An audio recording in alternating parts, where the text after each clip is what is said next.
Welcome to the Uncanny Lens, where we are exploring self-concept reflections in pop culture and media. I'm your co-host, Jinx. And I'm Minx. And today we are going to be discussing The Princess Diaries. Yay, I'm in so San excited. Francisco. I know. That's where I live. So I always love watching movies that take place in the space that I'm living in. Yay. On your home turf over there. Yeah, exactly. What is going on in your media mindset right now? Yeah, well, I have been watching Sex Education slowly. I haven't been binging it. I've just been kind of like watching an episode here and there as I have time and space for that. I'm about halfway through the season, the fourth season, that is, and there is this situation that's happening where these two students are both competing for the title of the sex educator at the school, right? And it has me feeling so icky. Like I had to give myself space to stop watching it for like a week or so because I just I have this visceral reaction to the ugliness that can happen in a competition between two individuals and like smear campaigns and all this. And this is what we see in our media when it comes to elections and all of that. And it makes my nervous system feel so disgusting. And so what I'm trying to do right now is see where that pops up in my life and how instead of competition, like focusing on collaboration, because they both have such great things to offer. And it's this missed opportunity, right? When you're fighting against one another, whereas you could actually be creating something really beautiful and growing even more, like tenfold with a collaboration. So kind of what I've been thinking about this week. And I'm going to challenge myself to try to be in that space if something like that arises in my life. Wow, that sounds really powerful. Thank you. I really appreciate that. I really do enjoy getting competitive in gaming, but outside of that, it feels really gross to me too. I also have a philosophy of collaborate, don't compete. Yeah. And it's something that I have not seen in some of the communities that I've been a part of in the past. And it made it difficult for me to want to be in those communities because not competing somehow is becoming some sort of narrative about your worth.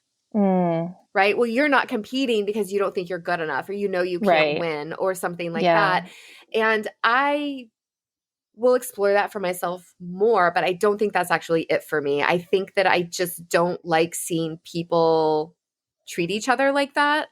And I think something that feels better to me is seeing people being kind and collaborating and trying to do something bigger than themselves. Yeah. And some of the pushback that I've gotten when I've spoken to people about this, I went on a first date like years and years ago, and never again did I date this person because we had like very, very, very different viewpoints on these things. But this individual was saying, like, we need competition in our society because it betters us, and we wouldn't have any progress without competition. And I'd like to challenge that by saying, when you collaborate, you have so many more perspectives and so many more opinions and so much more knowledge to learn from than just your own experience. Oh, 100%. And that person's interpretation of that just sounds very much like it's rooted in capitalism and patriarchy, very much so. And this idea of, conquering, right? This colonial type of mindset, which are all things that we, are very clear about, that we push up against here. We don't accept those as our truth. We are pushing up against those ideas and inspiring and empowering others to question those things as well and push up against them so that they can live their ideal life. There's a lot of loneliness that comes along with competition too, I feel, Yeah, participating in these systems that are just isolating us. Yeah, exactly. You mind melded with me. See how we're doing it? We're collaborating. And that's what makes this so powerful. That's what makes our space together so powerful too. Does. That's what's kind of been on my mind this week, and I'm curious about you. Oh, that's so cool. It's like the Uncanny Lens is a fucking portal. I love that. I just love it so much. Okay, so what's new for me? I don't exactly know how to explain this because I'm still sort of processing it, but I had been watching some media that didn't feel good to me. And I started realizing that it was because it was reminding me a lot of where my needs were not being met in Mm, my daily life within my personal relationships. mm, And as I explored that further, I was doing some parts work with one of my therapists. And one of the things that came to light for me was that I was expecting the people in my relationships to do things that may seem impossible. But the mm, people that I was expecting this from are like my parents, right? My immediate mhm. family, people like that. And so if they're not doing things that may feel like the impossible, right? Like we talked briefly about Dennis Yeah. Quaid's character in Day After Yes. Tomorrow and He how reminds he me was, so much of my father, by the way. which is maybe that's actually what even kind of brought this up because we did Mm, have that conversation several weeks ago about Burning Man. mhm, And you said that he did remind you of that character. And so maybe that tickled something in my subconscious that mhm. helped bring this to the surface. And that's beautiful, if so, because it just goes to show how powerful this work is, right? If we Yeah. can get it to bubble up. And so what was able to come through for me was that I was upset that, I didn't feel my father was, walking across this The like country. suddenly like Arctic, part of the world to save me and my friends trapped in a building. Right. But it's just the idea of that Yeah. impossibleness. And as I was Mhm, doing this parts work, the thing that came up was that she was asking my part, this younger part, what does it need for me? And it said a time machine. And I was like, oh, I mm, can't give you that. But what the idea was that it needed me to do the impossible. And so I was seeing mhm, this reflected back to me in my relationships. And it mm, was bothering me. And it was bothering me for a while. Like, I was like, why can I not figure this out? Why can I not understand what is happening in these relationships that are making me continue to repeat this pattern? mm. And boom, there it was. And it Yeah. was that I was not giving myself the willingness to do the impossible Yeah. because I would start having flare ups and things that would bring up the trauma that I had from when I was really sick. Yeah. And it would scare me. And I would just get stuck in these spaces of wanting to give up Mhm. Shutting down. Yeah. instead of believing in the impossible. And Mm. so, what I've decided to do is to start giving that to myself. Okay, we're going to keep going. We're going to keep trying. So are you doing like affirmations every day? It's more of just like the shift in the mindset. I Mhm. identified what the problem was. Yeah. And so it just was an immediate kind of shift for me. Now I know what the problem Mm. is.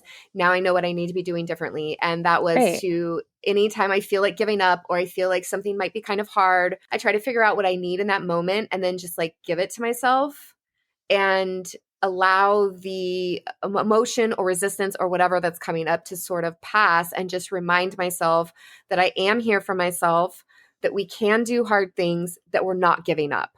Yeah. Even if we need a Mm. break, it doesn't mean we're giving up. Yeah, that feels really beautiful. Yeah, and it seems to be soothing that younger part who is asking for that. So it feels really good Mm. to be moving forward with that. Yay, I'm so proud of you. And I feel like that actually ties in really well to Mia's character in The Princess Diaries when, at the end she's like ready to give up, right? So maybe Mm. we can get into the meatiness of this topic. The Princess Get the Diaries meatiness today. of Mia. Yeah, the meatiness of Mia. Let's bite right into her. This poor, Oh, clumsy, invisible, not popular, shy girl that gets sat on and the teacher doesn't even know her name. that was really a great way to introduce us to where her self concept was at the moment Yeah. by just showing these really almost benign looking experiences of being in high school. Mm-hmm. I Yeah. keep forgetting she's only supposed to be 15. Right? And to just think of what you thought you were capable of at Mm, 15 yeah. and then what you actually are just not ready for because you just have no idea yet. You just don't Mm-hmm. know yet. It's a a case of you don't know what you don't know. Yeah. Well, let's get into this a little bit more. So, what would you do if you suddenly found out that you were a fucking princess? I'm just curious. Oh my goodness. Well, I would have a live-in nanny that lived with me and took care of my princess child. That is like the first thing that comes to my mind, which is so funny. Oh, and what's even funnier is that your princess child has a princess character name. She does. How about you? What would you do? I would just be like, I knew it. I knew it. It explains so much about like just what I like and what I feel drawn to as far as luxury and pampering and things of that nature, and just like delicious food and fine dining and just all of it. Opera theater. Like it's just, I would just be like, I knew it. I knew it all along. And what does she do? Maybe we can do like a little recap of the beginning of the story in case somebody hasn't seen this movie in a while or maybe never. And we can kind of give some context. How sad to think that there are people out there who have never seen The Princess Diaries. I watched it with my nephew when he was very young, like maybe 4 or 5 the first time. And I just remember that we didn't get to finish watching it. He had to leave and go home before it was over. And the next time he came over, he was like, can we finish watching the princess movie? Aww. And I was like, that's so awesome that he remembers that and that he wanted to watch the princess movie. He loved it. It was great. It's such a fun movie. So it's really kind of like the ugly duckling turns into a swan sort of trope, I guess you would say. And we start off with, like you were saying, this sort of nerdy, invisible, people sit on her, the teacher doesn't know her name, person named Mia, and she lives with her mother in San Francisco. Yeah. Single mother. And we don't really know much about her father. We just know that he is not around, I think, at this point. Yeah. And Mia has a quirky friend, and her friend are like besties, and they got each other's backs. And they're all about like into these causes, you know, like save the turtles. And this takes place in the early 2000s, right? Like early aughts. It's so interesting to look at the technology right? Even to look at the people who are in this movie and look at where they are now. It's just amazing. Oh, and our beloved Julie Andrews is in this movie. Mandy Moore. We have Anne Hathaway. Who else is in this movie? I can't even think of everybody else's name. It's fun that it takes place in San Francisco and that she is kind of this clumsy, quirky character that, you know, gives off San Francisco vibes. And so does her mom, right? At one point, she's like getting ready for school in the morning and she looks in the mirror and says, as always, this is as good as it's going to get. And then her world flips over. Yeah, she really has a poor self-concept. She sees herself as forgettable. Like you're saying, this is as good as it's going to get. She doesn't seem to put too much effort into those types of things. I mean, she can't really do much with fashion because she's in a school uniform. Yep. But she's not really wearing much makeup or doing much with her hair. There's not a lot of personality. Well, and she even says, like, my goal in life is to be invisible, you know? And I'm guessing that probably feels safest for her nervous system. Yeah, she has to give a speech for her communications class or something. And she starts puking. She's so nervous. That's like her nervous system response to having to stand up and talk in public. Right. When I watched that scene through this lens, I was like, okay, so she is so afraid or uncomfortable being seen. It literally made her sick in this moment. And exactly. That is how severe this is for her. And I think that's downplayed. I mean, sure, we're seeing that, but I don't think we're understanding exactly what it's doing to her. This is a traumatic experience, if I want to be honest. Yeah. To be finding out the things that she's finding out about her father, her family, and how her life is about to change when she was living a completely different reality moments before this. Yeah, so her grandmother comes into town, right? The Queen of Genovia, this made-up country in Europe. And it's not made up. It's real. Don't do that to me.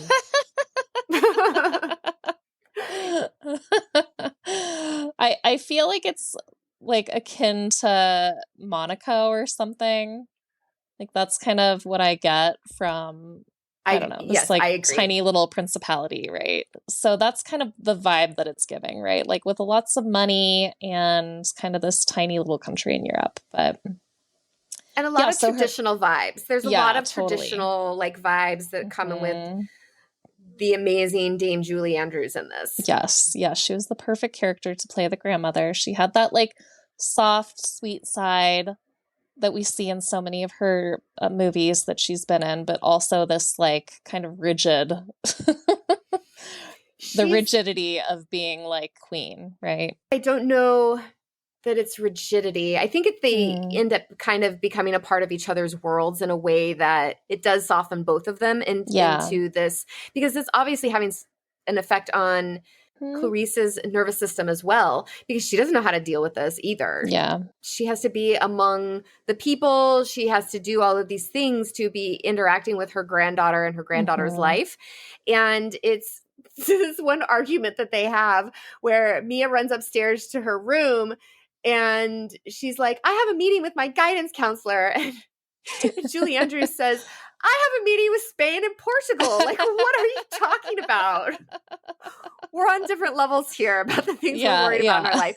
And so that's why I don't necessarily see it as rigidity. I see it as just Mm. her being at a different level. And Okay, fair because enough. Mia has such a poor self concept, maybe Mm. it comes off in that way, but she's a fucking queen. She's a literal queen Yeah. running countries, being diplomatic, and she has Hmm. to do the things that queens have to do. I'm assuming when they're not colonizing the rest of the world, because that's not the kind of queen vibes that I get from No, no, no. Queen Clarice here. So Yeah, yeah. So she basically is invited to lunch with her grandmother, and she has no idea who her grandmother is. And, you know, is looking up and down the street and finds this giant mansion in San Francisco and like the probably Pac Heights areas where all the billionaires and a ton of the consulates are. And there's like these old school video cameras and stuff. oh my god, the And some technology. voice yelling at her for stepping on the grass in like 20 languages and Which, just oh yeah, my these gosh, that in itself, like it stresses out my nervous system when that starts mm, happening, when that scene yeah, happens, and to see her like right? jump up in the air and like Ah! jump off of the grass like a cat, it was hilarious. Yeah, yeah. So there's some really great comedic uh pieces here where it's like she is in like a fish out of water in this new space, right? So she gets tea with her grandma and she's making all this noise with the spoon and you know, you could just see her grandma's eyes rolling and it's like, "Oh my god, okay." It's hard for her nervous system too. She's like, Yeah.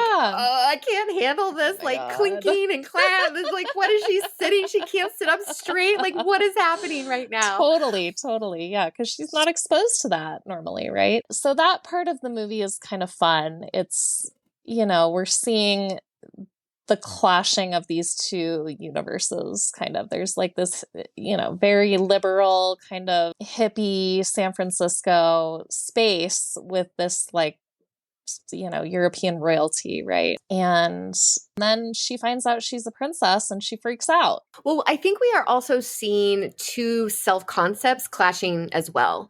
So we're Hmm. seeing someone who is a queen and knows she's a queen and Hmm. expects everybody in her presence to behave as if she's a queen. Yeah.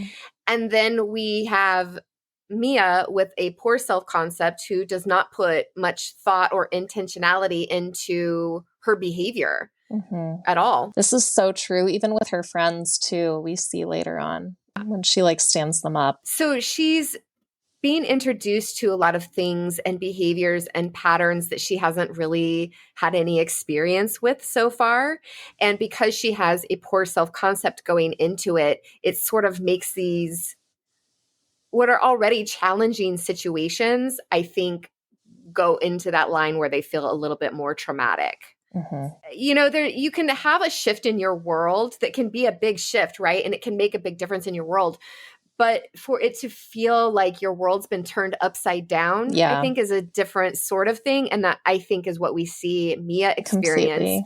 She goes through this transformation, right? And then she starts to have these experiences with people outside of her current friend group, which is her friend Lily and Lily's brother, who's kind of a Yes. crush.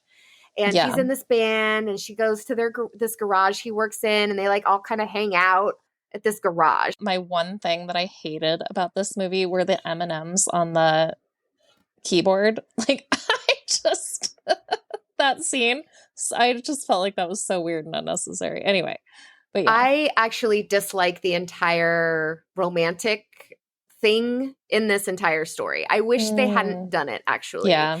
I don't like the character that is her romantic interest. I find him to be pretty boring, but he's the typical type of male character we were getting at that time, which are these like laid back dudes, right? Who are like in a band and they like are just going with the flow, man. And you just want to go with the flow too when you're around them because they're just so chill. And they're just so weird. And they have like M&Ms on their keyboard because they're just trying to be themselves, you know?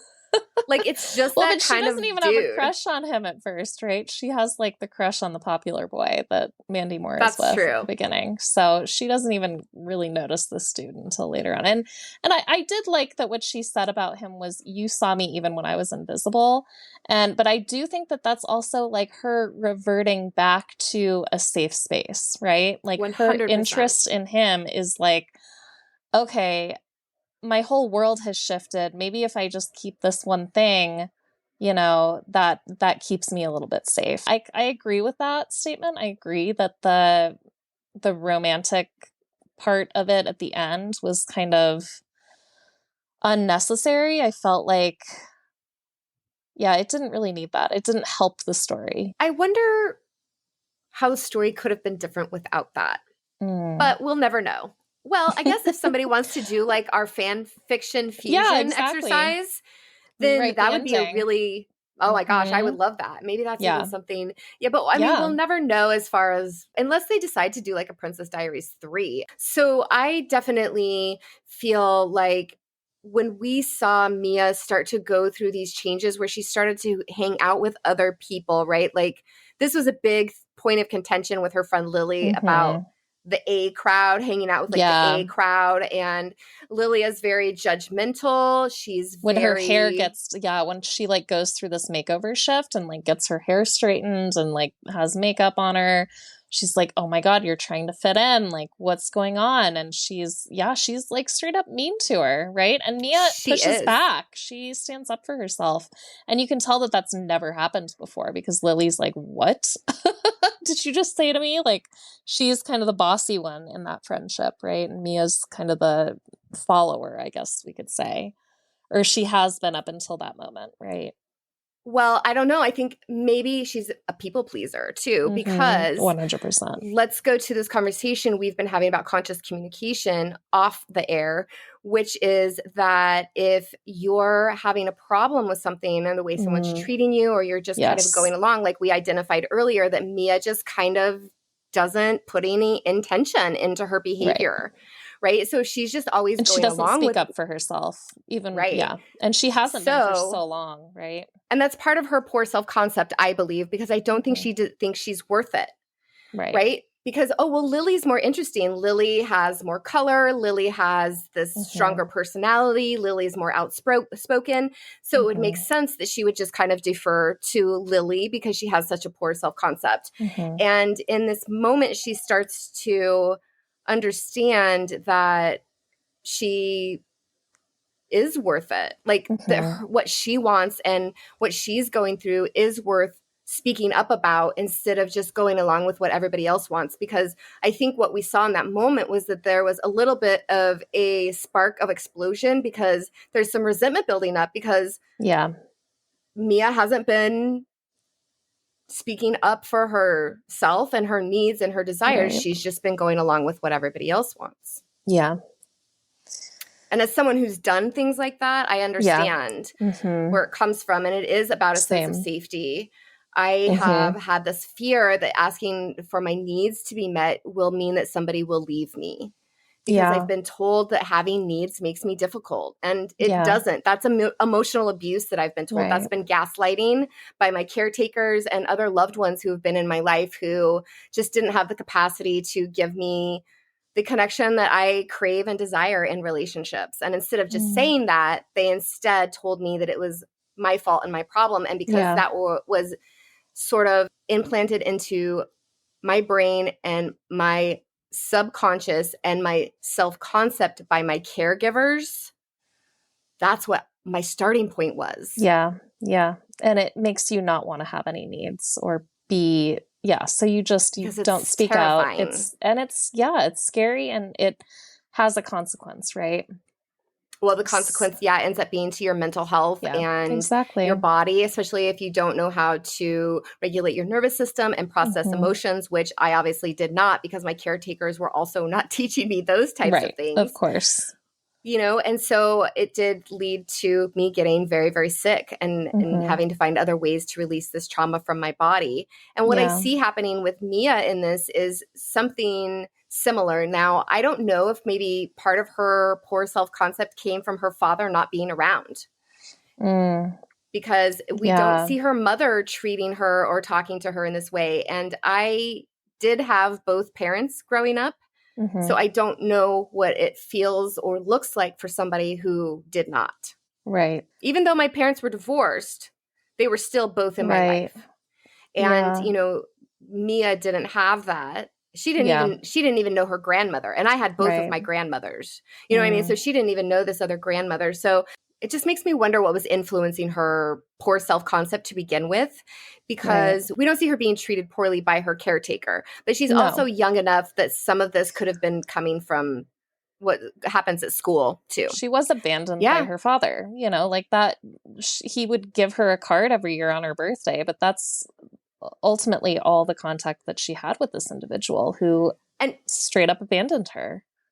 that is But something that actually really bothers me about this movie, mhm. because they gloss over it. Again, they Yes, gloss they over a do lot of the stuff totally. in this movie that are kind of traumatic. And I get that it's supposed to be like this lighthearted Disney comedy, but I think it gives us unrealistic expectations of how we're supposed to be able to handle things Yeah, sometimes. yeah, Because clearly Mia has a poor self-concept. She does not have nervous system regulation tools. She does not have tools to help her process some of the things that are going on with her. And we do see her being able to talk to her mom, and we do see her hmm being able to talk to a guidance counselor. But hmm because she is this type of people pleaser, we also see her not having any agency over herself hmm in any real way until her yeah, grandmother comes along and exactly. starts sort of showing her how to do it. And I really felt upset in this movie that her mother says to her at one point, "Oh, well, your father and I decided that it would be best if he just stayed away." And really, really, Yeah, you that's decided that yeah, robbing your daughter of a a relationship parent. with her Yeah. father Mhm. was the best thing to do. It made me so angry that Mia had no consent given Mm, in that. She got to have no say in that situation. yeah. And it was something that her parents decided for her, which, I Mm, mean, the way it's presented, it really sounds more like the mother decided it. mm. And it just felt really gross to me that it was just like Mia was just supposed to like be okay with that. And she shows a little bit of anger at her mother. She But does, yeah. I mean, I wonder if Mia went into therapy like as an adult, like if she never really dealt with this and went into therapy like as an adult in her 30s or 40s, it was like, oh my God, How messed up was that? Yeah. I would be Mm, so angry. Mia's trauma is just sort of always tossed aside. Like it's no big deal. yeah. Yeah, 100%. And, we see that kind of come to fruition later on in the movie when she just wants to run away. She's like, she wants to take her cat and just boogie. I don't know what her plan. Oh, she's got that car, her Mustang, and she was just planning on leaving. I don't even know if she had like a plan. This was the night that she was supposed to show up at the ball. What was like the whole concept there? Because it was either like, okay, you can be the princess of Genovian, you'll be the next ruler after the queen dies, or you give up your rights to the throne, right? Right. And it was going to be passed down to some other like a relation. baron Yeah, or something that relative. was Yeah, yeah, there yeah. that they were like, yes, we want to make this not happen. That was like Right, the right, right. villain of the Yeah. story. Well, I mean, that was the like identifiable villain of the story. The real like villain of the story was probably Mia's poor self-concept. Yeah, exactly. Yeah. Like she was her own Worst worst enemy. enemy. Yeah. Yeah. Hmm. Sorry, mind meld there. I wasn't trying to like No, no, no, totally. That was finish each exactly what I other's was. sandwiches. Sandwiches. Oh my God. From Frozen. Yeah, exactly. See, if I found out I was a princess, though, that would probably be the downside. I would find out I was the princess of like some frozen country, Some and I would terrible be like, place "No, in the middle of the thanks." Arctic. Like, I'll be the leader of the country, but do I have to live there? Can I live someplace In the warm Caribbean. instead? That's when That you would have to be conquer another country, right? That's where no, no, no, no, no, no, no, I no, know, no, no. right? I'm joking. But yes, I see what you're saying there. Is that That's what the it was all mindset of about? They yeah, just wanted probably. to. Like it's crap here. Let's go They just someplace wanted to warmer. relax on a beach. One of the things that I really do enjoy is that we do see this tremendous amount of growth within Mia. And yes, I do believe that we also see it in the other people around her. Her mother obviously has a little bit of a reckoning there. And we see the queen have to explore what her life looks like if she's not the Mhm. queen anymore, if she's Yeah. not going to be in charge in the way that she's been used to for so long. Yeah, and she has a crush on the bodyguard and gets to like dance with him at the end. So she's like, oh, maybe I don't have to take myself so seriously anymore, right? She kind of opens up Yeah. to that side of herself, the more playful and like free Which is queen. what Mia was able to bring to this relationship, right? Because Exactly. Mia was very playful. She was like Hmm. making jokes. Or remember how she would like make faces all the Yeah. time? She was a 15-year-old, you know what Yeah. I mean? She was acting like a 15-year-old. That's what you are more playful when you're younger.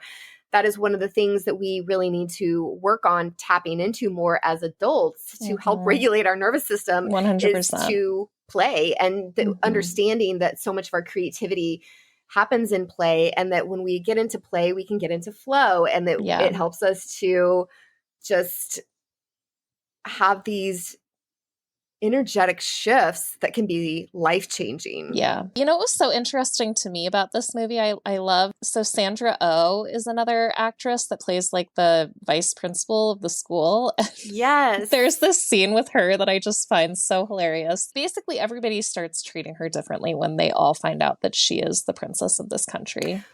Well, And hold on. Everybody starts treating her differently when they find out, but it's also because Mia has been working on her self-concept. So this they are is true. treating her This is differently true. because she is seeing herself differently as well. Right. Yeah. And she's standing up to the bully, Mandy Moore's character. I just find like Sandra Oh's character. And this kind of happened when we talked in Starstruck about like how people react when they like are around somebody famous or powerful, right? It is Oh, like yeah. they act differently around those people than they do just like some average person, right? Like anybody on the street. And once they find out that like they meet the queen, the principal meets the queen, and Sandra Oh's character just is freaking hilarious in that moment with like the tea and giving her her desk and like fawning over her, like quite literally, like the motions and the facial expressions. I just really loved that moment. I thought that was a really fun scene. I'm so glad you brought that up because while I think that scene is also funny, just hearing you explain it to me, I was like, wow, it's such a great example of three different self-concepts playing out in a very obvious way. Yeah, very dramatic. And I also love that you called her Sandy, like briefly. You were like, Sandy. So we're back to Sandy O. Wait, Sandra okay. Is that right? Is that her name? Yeah, you're right. I just loved it that you called her Okay. Sandy. I just was like, now I'm like feeling like we're I'm on in like Greece. nickname basis. Yeah, no, I'm like, no, we're on a nickname basis. Sandy.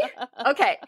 So what I love about it is we have the queen, and the queen believes, her self-concept believes that people should treat her a particular way.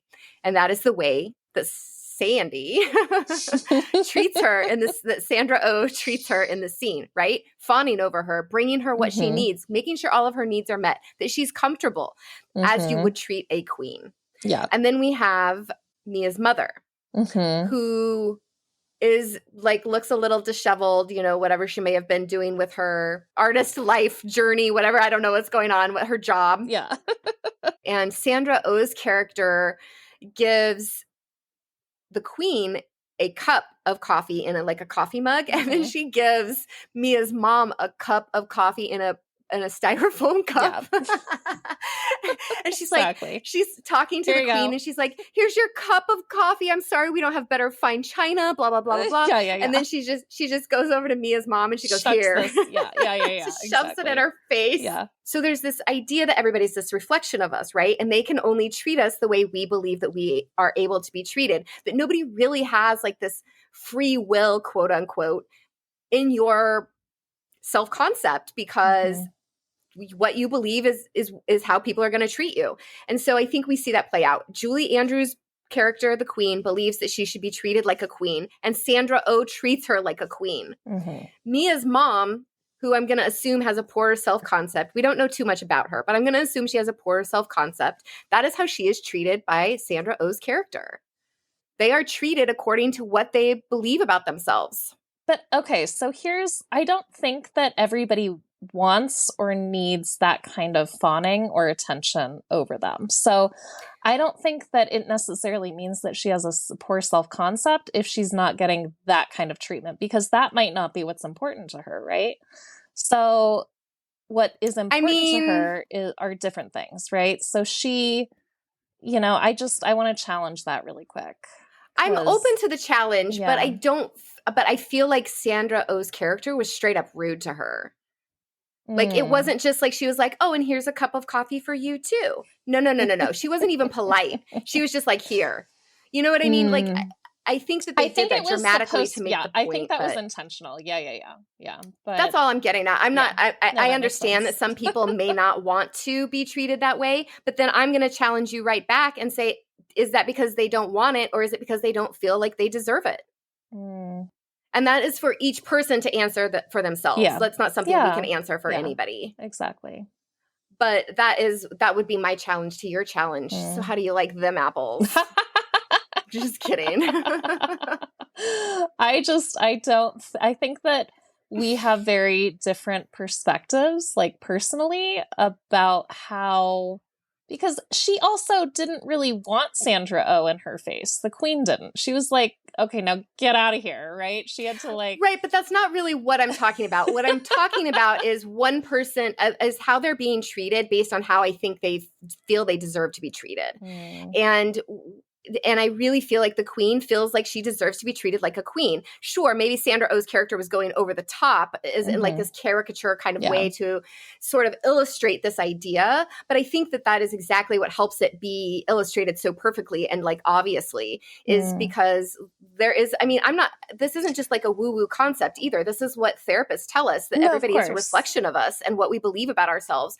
And it's really like, why though? Why are they behaving that way? So it's not so much as like, maybe the queen didn't want that much fawning over her. It's more about just that she expects to be treated like a queen. And Sandra Oh doesn't know how to treat someone like a queen. So she just did her best, you know? Okay, so here's what I'm getting at is I don't think that everybody that has a poor self-concept, or everybody that has a good self-concept rather, would necessarily want to be treated like a queen. Like, I personally wouldn't want to be treated like a queen. Like, but I'm just saying she is a literal queen. I guess she is. Yes. So and so she expects to be treated like one, and so that's what her self-concept is rooted in. That she is a queen and she's going to be treated like one, and I'm just trying to explain that's what I see playing out in a very obvious way are all of these concepts and ideas in this one little scene. I don't want to get caught up on if someone wants it or not, because that's not what it's about. What it's about is how other people are reflecting it back to us, what we feel we deserve. And again, like I said, I don't think Sandra Oh's character knew how to treat a queen because that's not part of her world. She doesn't know. She's never met a queen.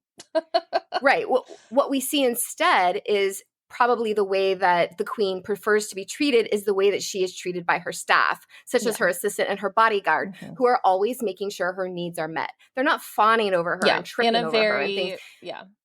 They're professionals. Way. They know what's right. They know what's expected of them. They're not trying to also prove themselves in some way, which is probably something that Sandra Oh's character could have been trying to do as well. Oh, I want the queen to think that I am, worthy of receiving her company. When she was called like a fine educator, she was like, oh my goodness, like, oh. Yes, exactly. Exactly. So there's so many different people's self-concepts playing out in that one little scene that we get to see in such a dramatic way that I think makes it really obvious to illustrate some of these points of when you can see that stuff reflected back to you.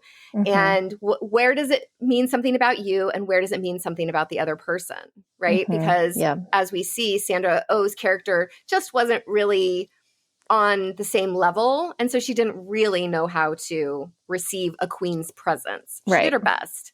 But then she was just so rude to the really peasant, the commoner. So it's like she almost chose an allegiance in that moment too. That she was like, I'm going to be what the queen wants me to be.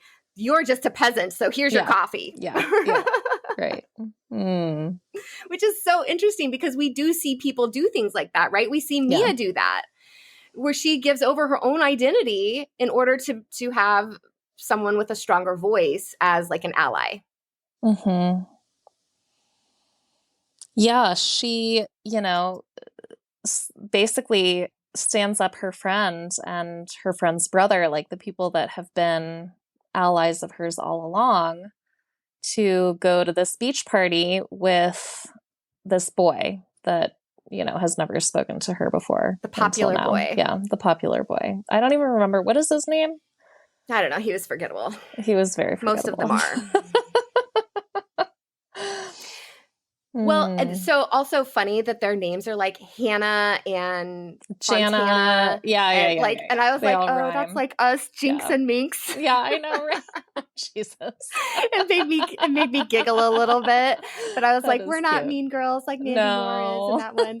But what I think is another good thing to point out in that particular scene is we see that Mia still has not stepped into this self-concept fully because she's still afraid of being seen, because like this helicopter shows up at this party and the first thing she says is like, how did they find me here? Right. And I get she wants her privacy, but she still hasn't like stepped into this idea that she's a princess. You know what I mean? Everybody knows it at this point, and that there are things that are going to be different in her life. And one of those are going to be how she is in public. Right. And her nervous system isn't ready for it yet because she freaks out, she runs away, and it ends up leading to all of these mishaps that further embarrass her, end up embarrassing her grandmother. The whole thing turns into like a big mess because she is still really afraid of being seen. And I think where it really shifts for her is when we do see her trying to escape towards the end, and her car breaks down and all of those things happen, and she still comes to this decision of deciding what she wants to do and that she does want to fulfill this role. She is ready to now step into this version of herself. And what kind of sealed that was this letter from her father that I forgot Louis about was that. hiding. Yes. So that's what kind of pivoted her, like shifted her plan in that moment, right? So there was this plan initially to escape, and then she read this letter and decided to go and claim her throne, claim her right to the throne, right? And so I think it was about like not being what about something about courage, and it not being about not being afraid, but embracing that fear, or I can't remember the exact quote from the letter, but it was something along those lines that I thought was really pretty beautiful, actually. I feel like she has this moment of shedding her old self, like previous versions of herself.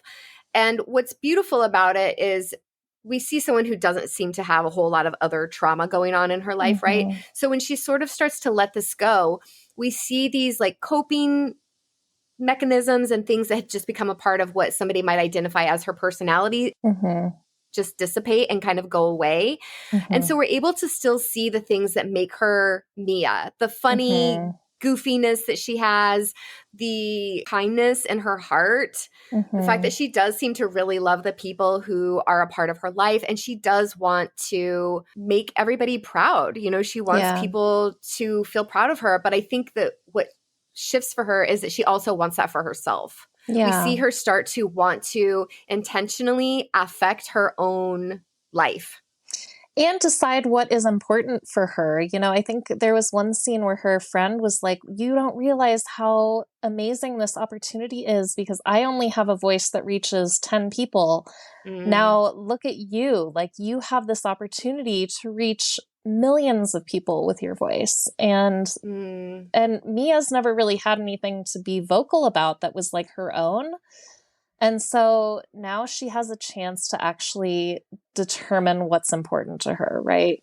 And we don't quite know exactly all of those pieces yet. I think they touch on it in the second movie, but yeah. Well, and what's so great about that is that we see that they were able to have this rupture and repair in their relationship, that as soon as Mia did tell Lily what was going on and explain things to her, Lily was very supportive and wanted to like encourage and inspire Mia. There was no competitiveness. There was no, why do you get this and I don't? Why do you get to have a platform when I'm the one who has so much to say? There was nothing like that. In fact, the first thing she did was like, can you come on my show? Like, can I share my platform with you? Can I help you start to step in? And that actually would have been a really great way for Mia to start stepping into her visibility in a way that might have felt more comfortable to her nervous system. But she wasn't ready to embrace that yet, right? At that moment. Ooh, I guess not, but I don't know, because she seemed so ready to embrace this idea of being popular.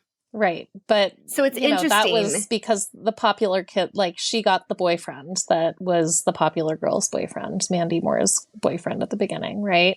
And she was kind of fawning over, she was fawning over him big time at the beginning of the story too. And yeah, that was an interesting. So I guess that's what you're right then. She wasn't ready to step into that self-concept. What she was still focused on was feeling good enough about herself and getting that external validation because this boy that she had been liking was showing interest in her now. So you're right. She wasn't ready to step into that yet. And that is why she let her friend down. Oh, how interesting. Wow. See, when we break these things down, it gives us an opportunity to be compassionate for why other people choose things and to understand where they might not have the capacity yet. And that if they're not even aware of that, again, we go back to you don't know what you don't know. 100%. And what she thought was like, making it in the world was to have this hot boyfriend that wanted to kiss her. And like, that was her idea, and to look a certain way and to get this external validation. Yes. Exactly. Yeah. Yes. And it was when she finally gave herself the validation that everything shifted. Exactly. Because she was like, oh, I'm giving myself this validation. I do think it helped to have that letter from her dad, like you were saying. But as soon as she was able to slip into that validation for herself, that's when everything shifted. Yeah. Oh, wow. Yeah. And she was able to speak in front of like these cameras and all these people without puking on everyone. Yeah. Which I'm sure her grandmother Queen appreciated. She was speaking eloquently in front of all these people. And it was kind of this complete parallel, like a total shift in what we see at the beginning of the movie with her frizzy hair and stuttering and not being able to talk and running away and puking. And then she's she's like basically been baptized into her new space because of this rainstorm. And she like ran through this rainstorm. Wow. And that, that's kind of what that represented to me, was like this beautiful like baptism into the new Mia, right? Like a rebirth. Becoming something new in your skin, like having this new self-concept. Yeah, it's just like Mia version 2.0. Yeah, exactly, right? And water, I think, is often seen that way. The power that water can have in this symbolic way, right? It's where we came from, right, to begin with. So it just makes so much sense that that's how it would be used in our storytelling. Yeah. So anyway, that's a beautiful moment for me. Like, I really loved having those two images at the beginning and at the end of her like doing this public speaking, and how much she has grown as an individual, how much her self-concept has grown over the course of the story. And then that's like, she's like owning it, right? And she's in her new skin and she's like, okay, here we go. Put this tiara on my head, lady. And I do feel like that was a really good place to end it. And then they have stuff going on where they're talking about what she does for the summer and that she's on her way to Genovian for the first time and all of these things. Give us closure to the story. I don't know if they knew they were going to make a part 2 at the time, but I would have been happy with the story ending there, actually. Yeah. I just really love this movie. It's one of those feel-good comfort movies for me. I do think it's wholesome. I also really just enjoy a lot of the people who are actors in the movie. Acting is amazing. Yeah, it's a lot of fun to watch. And it's just delightful to see how the careers of Mandy Moore and Anne Hathaway have just blasted off since. Okay, so how are you going to take everything that we've been talking about today and use it to influence your self-concept? Yeah, I think I'm going to I'm going to still focus on this idea of collaboration and see where that gets me. See how I can kind of push up against anything that feels competitive or yucky in my body. And maybe what that needs to be is some fan fiction. Like I need to be writing some of these endings that I want to see before I like for sex education specifically, because that was like bringing me discomfort in my body. So maybe I need to kind of rewrite a scene that where instead of doing this, they do this and they collaborate, and it's like this fantastic thing. And maybe that's what actually ends up happening in the rest of the season. I don't know, but I think that I need to get out of that and maybe doing some fan fiction rewriting is the way to go. Yeah, so that's like such a great way to talk about our fan fiction fusion. So I would definitely encourage you, if that sounds interesting to you, to head on over to our website and pick up a copy of our fan fiction fusion workbook. Yes. I think you will enjoy it if you like to write or express these types of things artistically. Yeah. Thank you for sharing. That was awesome. Yeah. How about you? Well, I think that for me, I really want to use what I've learned from Julie Andrews' character, Queen Clarice, to remind myself of a time in my life when I did believe that I deserved to be treated better than I have felt lately. There was a time in my life where I did have some pretty high standards. I mean, I'm told even now that I have high standards by a lot of people. And I always listened to that it meant that I was being difficult or that I was expecting too much or things like that. And what I'm realizing now is that those people just had low expectations for themselves. Yeah.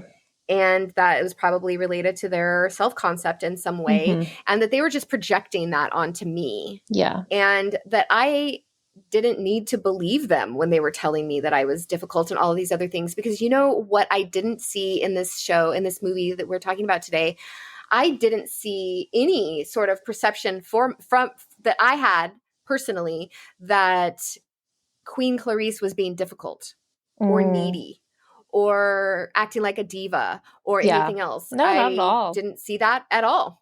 And so I want to lean into that a little bit more, that I do deserve to have somebody hand me a cup of coffee, or in my case, it would be tea.